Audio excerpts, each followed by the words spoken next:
कि भास्कर में एक रिपोर्ट आया कि जो मुस्लिम पॉपुलेटेड जो एरिया है उसमें करीबन या 45% सीट जो बीजेपी को गया है, ऐसे कुछ है क्या? ये हकीकत है, क्योंकि आप मुर्शिदाबाद देख लीजिए, जंगीपुर देख हाँ। लीजिए, या फिर आप जो भी बर्दवान देख लीजिए, ये आसनसोल देख लीजिए, ये सारा एरिया जो है वो मुस्लिम पॉपुलेटेड ही एरिया है, मगर ये बर्धमान यहाँ ऑल्सो। पर भी भाजपा या अच्छा, ओके, हाँ तो हाँ, ये यहाँ सभी पर के सभी जो एरिया है वो तकरीबन जो है वो हकीकत, जो भास्कर में जो न्यूज आया है ये हकीकत पे मुबनी न्यूज है वो, क्योंकि यहाँ पे बेशतर जो है वो 80% के करीब में मुस्लिम पॉपुलेटेड एरिया है वो, और वहां से भी भाजपा जो है वो सीट निकाली है अपना। So how it is, what you think कि कैसे, जैसे कि एक जनरल परसेप्शन जो है ना, काइंड ऑफ पोलराइजेशन कि they don't have a that way of thinking, तो वहाँ पर फिर कैसे हुआ ये इतना 45 is not a very less number, you know, it's a very good number 45%। फिर सीट का 45%, इसका मतलब आप सोचिए कितना। का क्वेश्चन बहुत ही सर, हिमांशु सर, आपका क्वेश्चन जो है वो बहुत ही जेन्युइन क्वेश्चन है, और असल यही है कि हर इंसान के पास यही क्वेश्चन उठ रहा है कि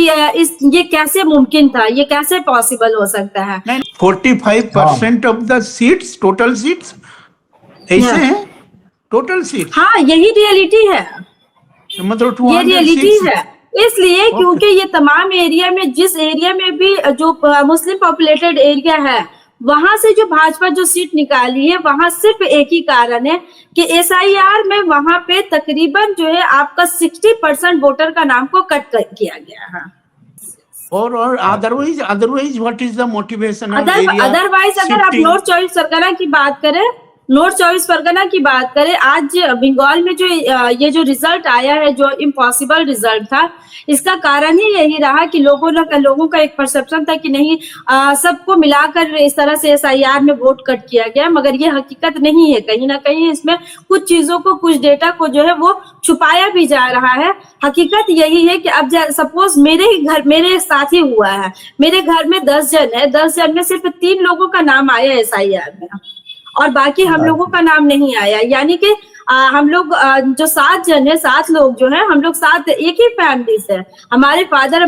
मेरी मम्मी जो है, मेरे भाई और मेरी एक भाभी जो है वो वोट दी है, बट हम लोगों को वोट देने का ये नहीं मिल पाया। तो 10 जन में सिर्फ 3 लोग हुए हैं और 7 लोग नहीं हुए हैं। तो अभी इस चीज को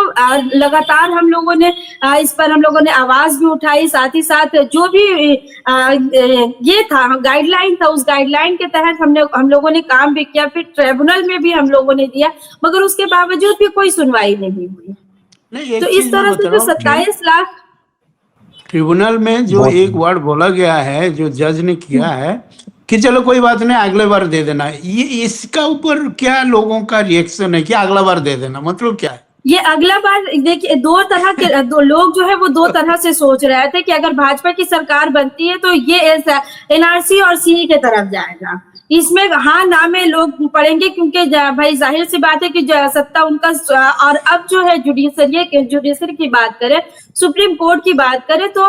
लोगों का ये परसेप्शन है कि अब वही जबान बोली जा रही है, जिससे लोगों की जो उम्मीदें जो थी, खासतौर से जो इंसाफ की जो उम्मीदें थी, वो उम्मीद जो है वो कहीं ना कहीं खत्म होता हुआ नजर आया है। और अब जो लोग सोचते हैं कि भाई जो सत्ता कह रहा है, जो सरकार कहेगी वही बात सुप्रीम कोर्ट कहेगी, ये कोई जरूरी नहीं है कि हम नेक्स्ट बार में हम अपना वोट जो है वो डाल पाएंगे या नहीं डाल पाएंगे। इस चीज को लेकर के लोगों के दरमियान में एक डर का माहौल है, और अभी भी ये डर का माहौल जो है वो कायम है, क्योंकि अगर ये 5 सालों में अगर ये